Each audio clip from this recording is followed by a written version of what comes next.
Hey Alexia, how are you doing? Hey, Foster, I'm fine. What about you? I am doing great. We are at the lake, which is always nice. Hi, Lodge. That's a long story that we're not going to get into. Just a quick technical note. For some reason, this lake house is very, very old, and the air conditioning slash heating system, I don't really know how it works. So there might be some sounds in the background, and we'll just have to deal with that today. Yes, that's fine. Yeah. People can understand that. Yeah.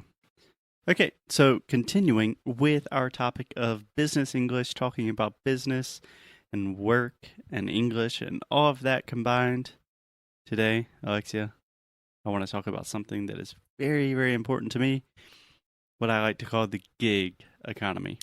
Yes, so I have the first question. All right, shoot. Gig, right? What? Gig, right? There we go. Okay, so what's the difference between gig and geek? Because they are, I don't know, when you're talking really fast, I always make my mind go to geek economy. Yes. So, Alexia, some hard truth here. I think this is your biggest pronunciation mistake. This is the most important area of your English that you need to focus on. And you could, I don't know, maybe participate a little bit on the sound school section to do this because it really, really takes a lot of practice. I'm not saying that you haven't done it and worked on it, but I'm saying this sound in particular is especially hard. Yes, it is. That's why I'm asking you. Yeah. Okay. So what you're asking about two different words. The word geek, which is like a nerd, right? Or, a smart person can be a positive or negative thing. And then gig. Okay? Like a gigabyte. So this last one, gig, is G-I-G, right? Yes. And then geek would be G-E-E-K. Yeah. Okay, so the difficult thing here for you is the E and the I sound, as always. So geek, like a nerd, is the E sound, which is the exact same sound as in Portuguese. Like E mais alguma coisa. E. Geek. Perfect. Gig, on the other hand, is a sound that does not exist in Brazilian Portuguese. It's the I sound. Gig. So the same sound as it. I like it. Can you say that? I like it. Perfect. Is. Is. Yeah. His. His. Gig. Gig. Same thing. Okay. Okay. Does that make sense? Yeah. Cool. Okay. After that slightly mean correction of Alexia, I'm sorry. Yes, it was. It's still early for me to be in pronunciation mode. I'm sorry. I'm sorry. It's 11:30. Okay. Yeah. Okay. Let's talk about the gig economy. So, Alexia, do you know what the gig economy is? There are a lot of different names for this. A lot of people call it the creative economy. A lot of people call it, I don't know, the future of work. Yeah, I didn't know that creative economy was gig economy. I had no idea, so I studied as creative economy. Okay. I mean, they can be different things depending on who you're talking to. When you think about the creative economy, what are you thinking about? Well,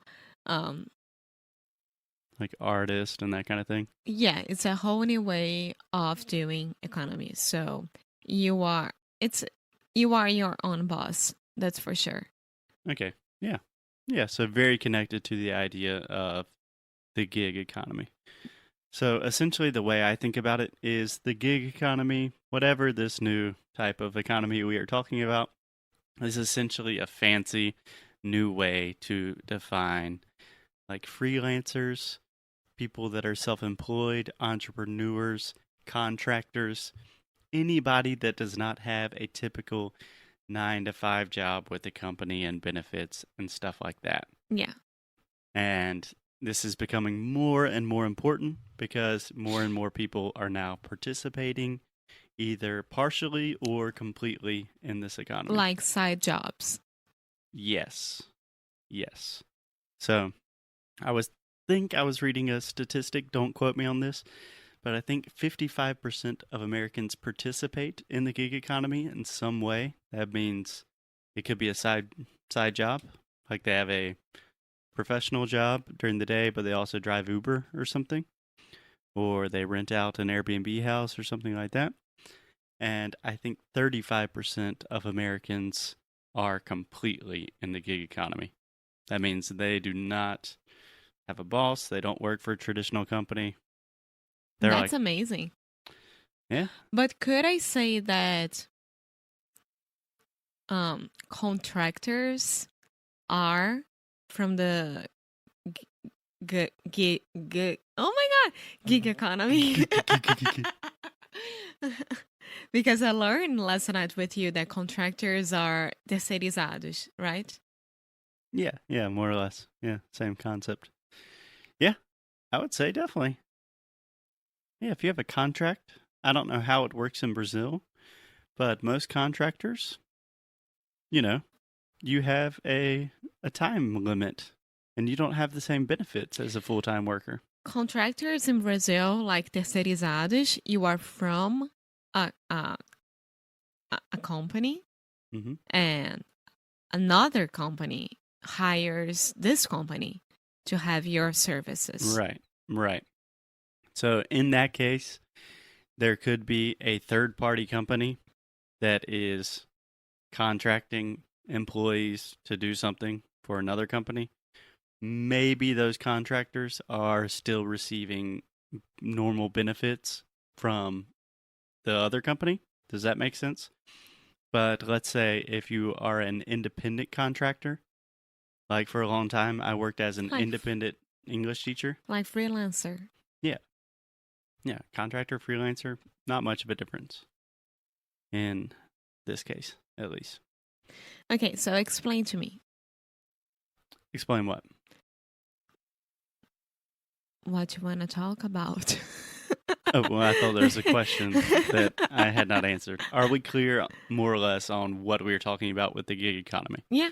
Right? That more and more people, especially in the U.S., but all over the world, the idea of having a traditional, stable job with benefits, that typical 9-to-5 thing, that is becoming less and less of a reality.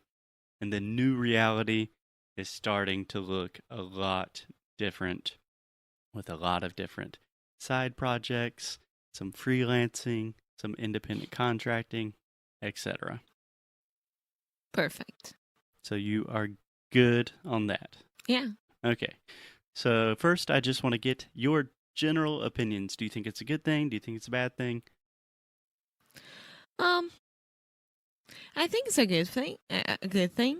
I mean, with Uber and Airbnbs and things like that, it gave people more options to work with other things and get more money with that, and without being like linked to a huge corporate office.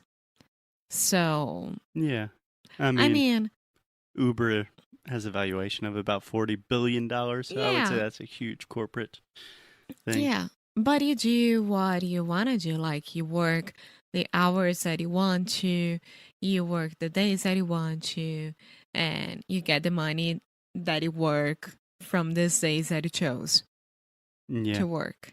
Absolutely.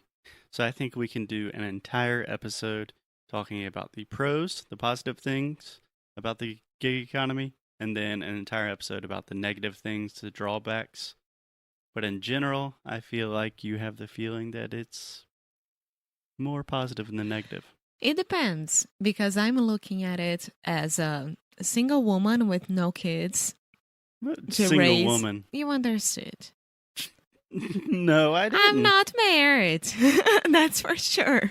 Okay, you're in a relationship. Yes, I am. With no kids and like no responsibility in that case. So I A can, lot of dogs. yeah, I can work for myself. I can work to have money for my living. I mean, but if I had a family with kids to raise and put in schools and a need of a good health care, I don't know if that would be the perfect choice. Yeah. I think that is a great place to end it for today. Tomorrow we will talk about the positives, and then the day after that we'll talk about the negatives. Okay. Sound good? And I'm not single, amor. I have you. You are my boyfriend. Obrigado. Beijo. Beijo.